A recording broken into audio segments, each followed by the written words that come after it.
are here on Healthy Living with my friend Kelly, who is the Business Director of Development. How'd I do? Pretty good? Pretty good. Okay, not bad, not bad. And we're really excited to talk to you, Kelly, today about some of the services that you all offer that are pretty specific to this area and you're really proud of.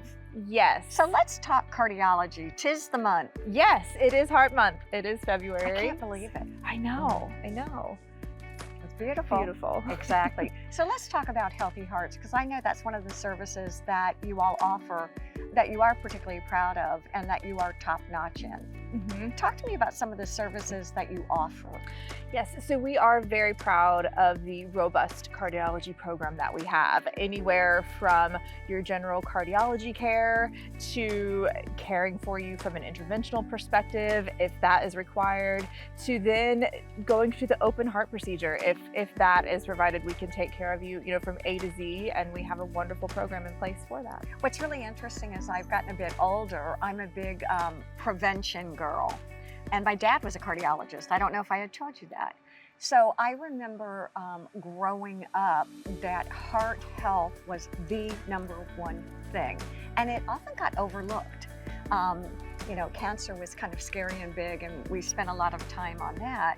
But I think heart prevention, heart health is something a lot of people are really curious about. And there's so many things you can do to stay healthy. So what are some of the services specifically that you offer? So we have general cardiology. And what would that look like? Right, so let's say we have a patient that starts having an issue with something as simple as blood pressure. Okay. Right? So that is one of those factors of our heart health that plays into everything. So we start with the blood pressure, and our primary care doc is not able to manage it anymore. We need to get it under control, because that is one of those crucial things, to make sure that our bodies function properly so that we don't have further issues. And so then we go to a cardiologist. And what's interesting about that is, just anecdotally and to kind of testimonial, is my primary care doc said, hey, you just turned 70, it's time for you to go see a cardiologist, especially if there's family history.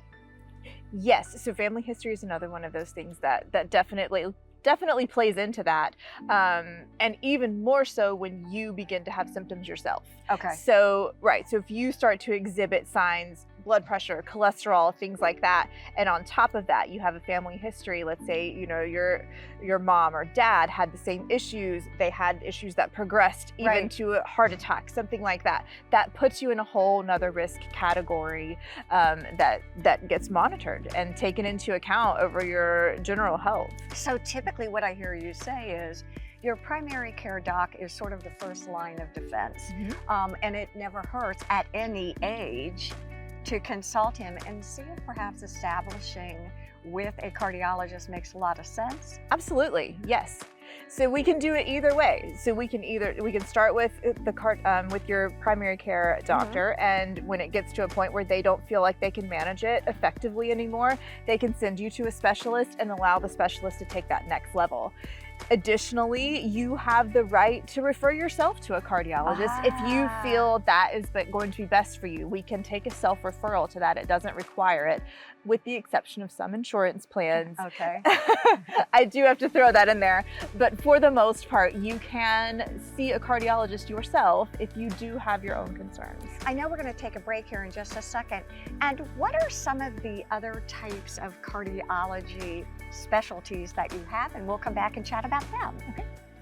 Stay with us. We'll be right back.